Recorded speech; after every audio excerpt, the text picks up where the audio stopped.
Words appear. A Lens 15 media production. A departure gate. My reporting trip to Bangladesh got off to a slow start. In early 2020, I received a National Geographic Explorer grant for this project. I felt like a boatless Jacques Cousteau. But then this happened. Images of people wearing white hazmat suits and surgical masks. 2.5 years later, I finally touched down. Jason looks out the window of a landing plane. You must be Bashkar. Jason approaches a man with a white cane. So after introducing myself to some disability advocates, my fixer / photographer / videographer / translator, Kazi Riazat, who goes by Alvi, and I headed to coastal Chattogram, also known as Chittagong.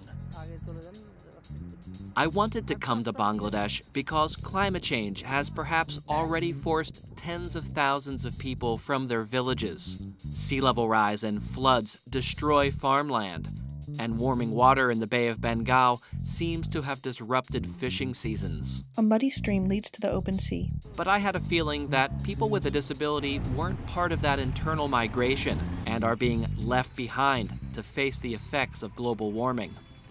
So with some help from the association IPSHA, we headed out to the field. I'm an American journalist. Jason and his translator Alvi address villagers. How severe weather is impacting people with disabilities and how their jobs. Some of the locals I met told me they'd like to relocate, but don't have the skills or resources to move to more developed places.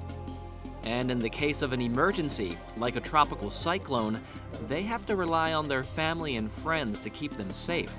But I also heard stories about families forgetting about their disabled loved ones while they evacuated. A man holding a white cane. And others aren't so sure if they'd be able to bring their family to a storm shelter in time, like this mother of 2 disabled children. A woman carries a motionless child. My final stop was the island Shandip. Coastal erosion has always been a problem here, but sea level rise and strong storms are speeding up that process. But I met one guy who was trying to make sure that no one from his community was being forgotten.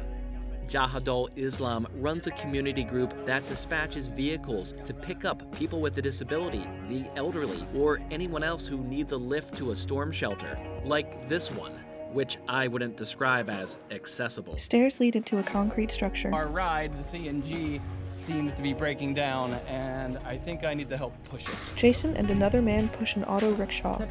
After resolving our own transportation problems, we headed back to the mainland. And as this Nat Geo Explorer project came to an end, I finally got my Jacques Cousteau moment. Jason sits behind the wheel of a boat speeding through water. Credits. Jason Strother, director. Audio description by Lens 15 Media and read by Keely Gibber. With support from the National Geographic Society.